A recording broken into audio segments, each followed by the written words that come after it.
So I'm here with Rich Vondrak, the project scientist for LRO.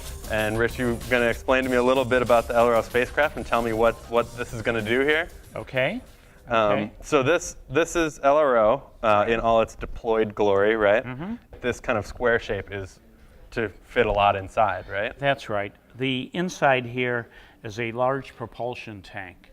The LRO spacecraft with fuel weighs about 2 tons, but the spacecraft without the fuel, before it's fueled, weighs only about 1 ton.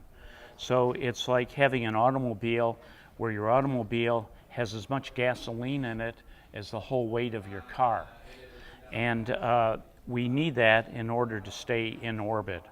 We also have an adjustable high-gain antenna system that's always pointed at the Earth to take the measurements we make and send them back to Earth so that they can be analyzed by the scientists on the mission. And that can send a lot of data back with this one right here, An right? awful lot of data, much more than any planetary mission has ever returned before.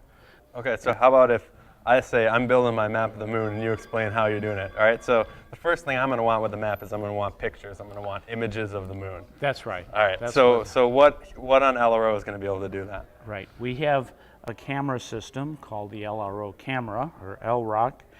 It has 2 very high resolution cameras, so objects that are the size of this table or this big can be detected. Or maybe a lunar rover, for example? A lunar rover, we expect that when we go over the Apollo sites, we'll be able to image the lunar module, the lunar rovers, see the tracks the astronauts left as they disturb the surface. So now we sort of have some images, but I want to know kind of in 3 dimensions what this looks like. What am I looking at for sure? Is it a hill or is it a valley? That's right. What we lack now is a accurate topographic map of the moon. With LRO, we have a laser altimeter system. So every second we'll have 140 spots deposited on the surface.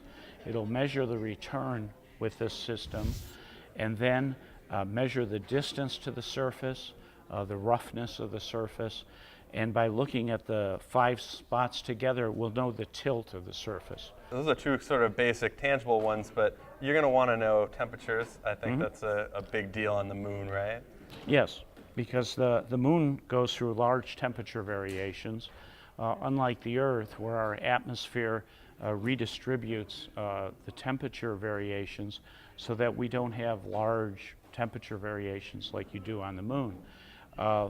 Also, some places on the moon we think are shadowed from sunlight, so they get very cold. So we want to measure temperatures around the moon. To do that, we have this instrument at the top called the Diviner experiment. By looking at the day-night variations, we can understand what the surface properties are and understand parameters like rock abundance, whether it's a smooth, hard soil or whether it's rubbly like gravel, a surface texture that you cannot see with the imager even at 50 centimeters. Right, so a sandy area when it goes from day to night will change temperature differently than a rocky area when it goes from day to night. The heating and cooling runs at different rates depending on the surface characteristics. Interesting.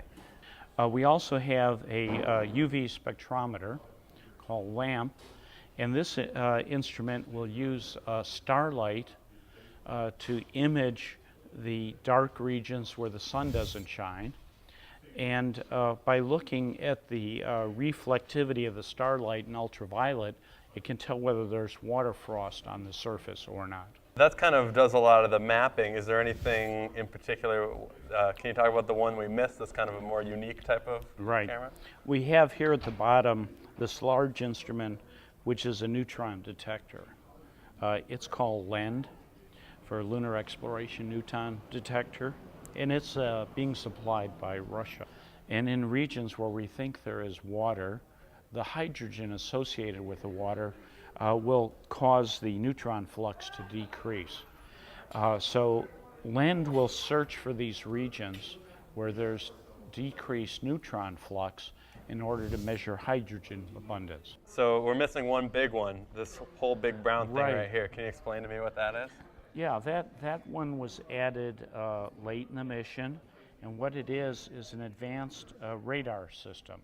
What this system will do, will send radio waves to the surface and measure the reflection of the surface in radio waves, and it uses several techniques to see if there's the signature, first of all, of surface roughness, and then also to see if there's some unique signatures associated with buried water ice on the lunar surface.